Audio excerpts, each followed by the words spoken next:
Ayan mga idol, ah good afternoon. Nandito tayo ngayon sa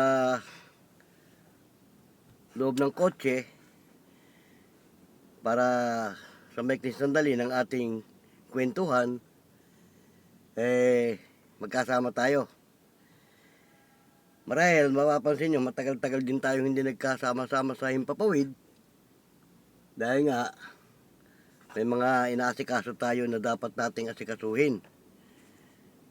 At ngayon, bago ang lahat, binabati ko kayo ng isang magandang hapon.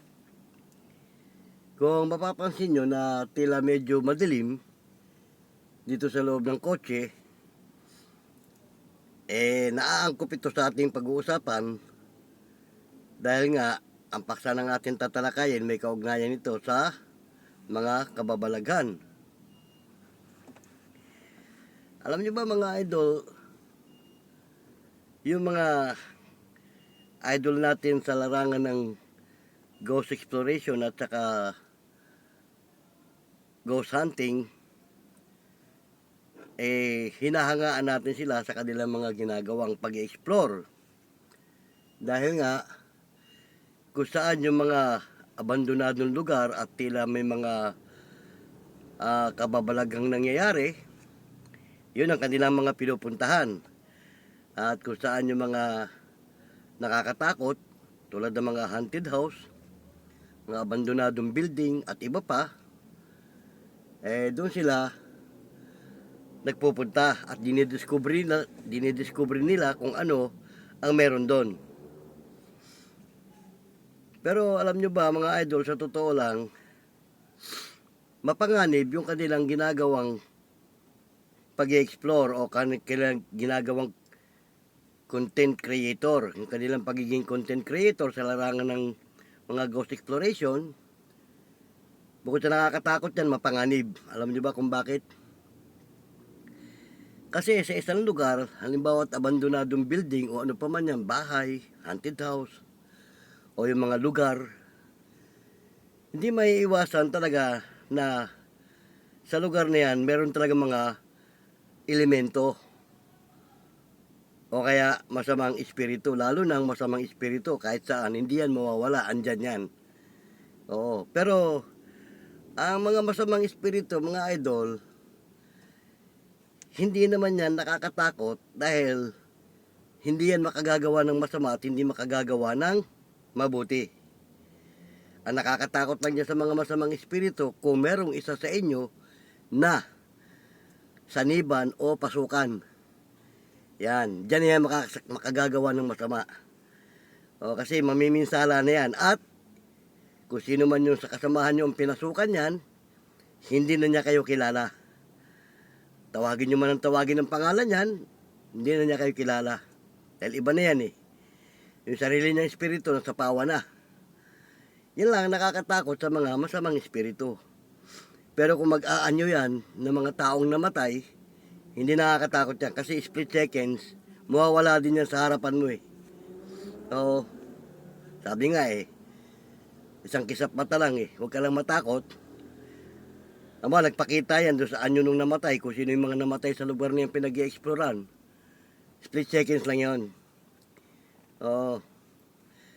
Ang nakakatakot nga, kung merong masaniban sa inyo, pasukan, at walang marunong magpalayas, may peligro.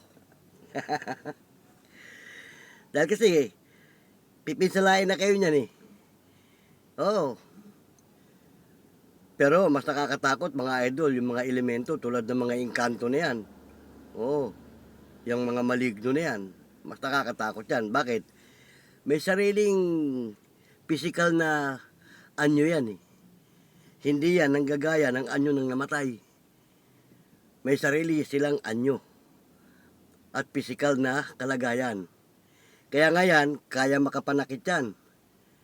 Oo, pwede kang itulak yan, pwede kang sakalin yan, o ano pa man ang gustong gawin sa'yo. Maliban na kung meron kang taglay sa sarili mo na hindi kanila kayang lapitan o hindi kanila kayang hawakan.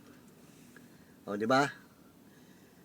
Pero kung wala rin lang kayong kakayahan, mahirapan kayo dyan. O, kasi nga, yan, may sariling kakayahan yan eh. O, at yan ang dapat pangilagan ng kung sino pa man na nag-explore. Dahil, iba yan eh. Hindi kagaya ng mga masamang espiritu, walang kakayahan yon. Mag-anyo man lang kung ano-anong anyo yon, hanggang doon lang yon. Oo, hindi mo naman mahahawakan yon at hindi ka rin mahahawakan ng mga yon. O, di ba? Kaya may peligro kung ang makakaharap nyo ay ang mga elemento. Dahil yon, may kakayahan yon. Kaya ina-advise nga din natin minsan sa ating mga ghost hunter, ghost explorer, mag-iingat sila. Hanggat maaari, dapat meron silang kakayahan na harapin ang kung sino pa man na kanilang masasagupa sa lugar na kung saan sila nag-explore. O, di ba? Ako nabanggit ko na rin to sa mga una kong video, hindi ako ghost hunter, hindi ako ghost explorer. Pero sa kabila ng aking trabaho bilang pintor, ang mga abandonadong bahay na pinare-renovate at tapos pipinturahan namin, nakaka-encounter kami ng ganyan. Mga elemento, mga masamang espiritu. Pero, bagamat yung mga kasama ko ay walang alam at walang kakayahan sa ganyan, ako na bilang marunong at may kakayahan, ako ang humaharap. Oo. Kasi yung mga idol, kapag alam din naman nila kung may kakayahan ka o wala. Oo, at alam din nila kung kaya ka nila o hindi. Ayun. Kaya, pagka ikaw may kaalaman sa ganyan, at yung mga kasama mo walang alam, ang delikado kasi pag walang alam yung mga kasama mo, baka pasukan yan, sapian, yun ang delikado. Tulad nung nangyari sa amin noon, naikwento ko na rin to sa una kong video. Meron kaming kasama, kumakain kami. Biglang pinasukan siya. Alam mo, pag pinasukan yan, kung sino may taglay, yun ang focus nun. Yun ang target nun. Oo. Nung kinakausap ko siya, iba na ang tingin sa akin eh. Mabuti na lang, maagap ako. Hindi ko inantay na makapaminsala pa siya. Bakbakin ko siya agad eh, di ilayas siya. Yun lang kagandahan kapag may alam ka. Oo. Yung mga masamang espiritu, sandali lang naman palayasin yan eh, kapag marunong ka eh. Oo, tatapuyungin mo lang yan eh. Gawin din ang mga engkanto, yung mga elemento. Pero mga elemento, bihira yan sumanib. Kasi may sariling anyo yan eh, may sariling kakayahan yan eh. At kung gusto kang harapin yan, doon sa sarili niyang anyo, doon haharap yan. Hindi yan papasok kung kani-kanino.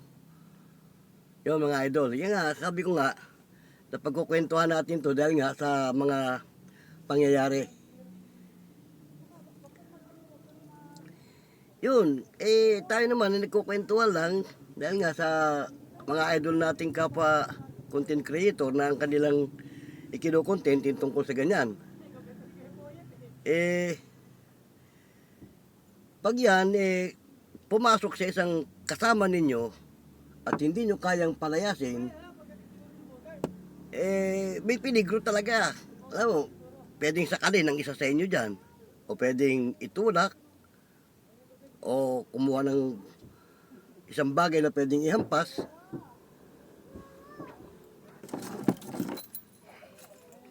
Sandali.